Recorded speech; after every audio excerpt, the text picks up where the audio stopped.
का प्यारा, झंडा ऊंचा रहे हमारा। जी हाँ, आज ही वो दिन है जब हमारे प्यारे तिरंगे को राष्ट्रीय ध्वज का दर्जा मिला।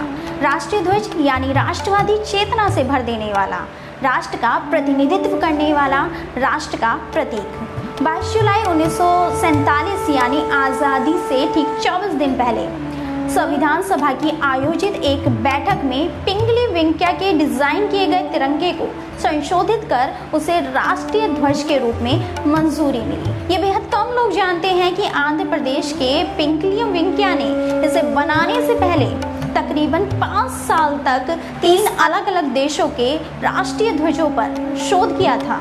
हालांकि पिंगली वेंकैया ने इसकी रचना महज इंडियन नेशनल कांग्रेस के ध्वज के रूप में की थी और जो प्रारूप उन्होंने तैयार किया उसमें केवल 2 रंग थे, एक लाल जो हिंदू और दूसरा हरा जो मुस्लिम के लिए था।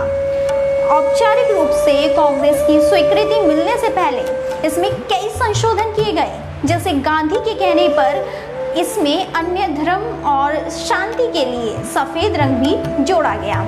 फिर अनौपचारिक रूप से इस ध्वज को कांग्रेस के अलग अलग सेशंस में उपयोग किया जाने लगा। इसी बीच आर्य समाज के एक प्रमुख नेता लाला हंसराज ने इसके बीच में चरखे लगाने का सुझाव दिया, जो कि इसे प्रगति और आम इंसान से जोड़ता था।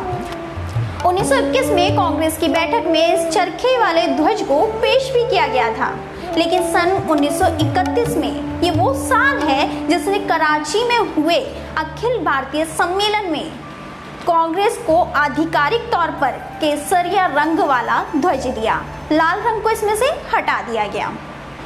22 जुलाई 1947 की संविधान सभा में जब पंडित जवाहरलाल नेहरू ने 3 ध्वजों को राष्ट्रीय ध्वज के चुनाव के लिए पेश किया तो इसी इंडियन नेशनल कांग्रेस के ध्वज को चुना गया।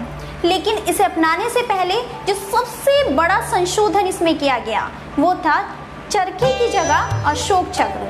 वो अशोक चक्र जो 3य शताब्दी ईसा पूर्व मौर्य सम्राट अशोक द्वारा बनाए गए सारनाथ के स्तंभ से लिया गया था। इस अशोक चक्र को संविधान निर्माता डॉक्टर भीमराव अंबेडकर ने राष्ट्रीय ध्वज में जगह दी। इसे धर्म चक्र भी कहते हैं, यानी विधि का चक्र। इस चक्र में मौजूद 24 तिल्लियां दिन रात के 24 घंटे को दर्शाती हैं, जो ये बताती हैं कि जीवन गतिशील है और इसके रुकने का मतलब मृत्यु। और इस तरह से हमारा प्यारा तिरंगा झंडा बनकर तैयार हुआ, जिसका आकार रेक्टेंगुलर था और उसकी चौड़ाई व लंबाई 3x2 की थी, जिसमें 3 हॉरिजॉन्टल पट्टियां थी। मस्तक पर केसरिया रंग की पट्टी जो देश की शक्ति और साहस को दर्शाता था।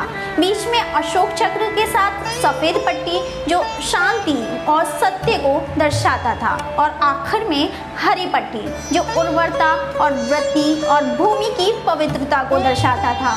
इस तरह से इस तिरंगे झंडे को औपचारिक रूप से भारत के राष्ट्रीय ध्वज के रूप में माना जाने लगा, जिसे हम भारत के लोग अपना गौरव समझते हैं और अपनी जान से सदैव पहले रखते हैं।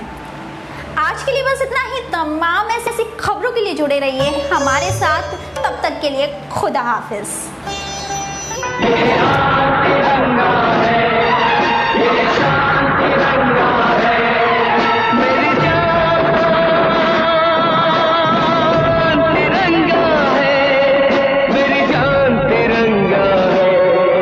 अरमान